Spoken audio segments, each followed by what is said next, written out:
இந்திய முன்னாள் கிரிக்கெட் வீரர் ராகுல் டிராவிட் ஆட்டோ ஓட்டுநரிடம் வாக்குவாதம் செய்யும் வீடியோ இணையத்தில் வைரலாகி வருகிறது.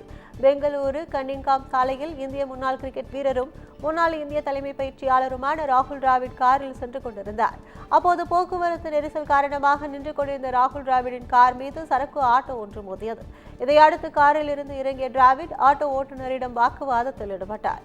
பின்னர் ஆட்டோ ஓட்டுநரின் தொலைபேசி எண் மற்றும் ஆட்டோ எண்ணை பதிவு செய்து கொண்டு அங்கிருந்து புறப்பட்டார். பொறுமையின் சிகரமாக அறியப்படும் ராகுல் டிராவிட் சாலையில் வாக்குவாதம் செய்த சம்பவம் ரசிகர்களை அதிர்ச்சியில் ஆழ்த்தியுள்ளது.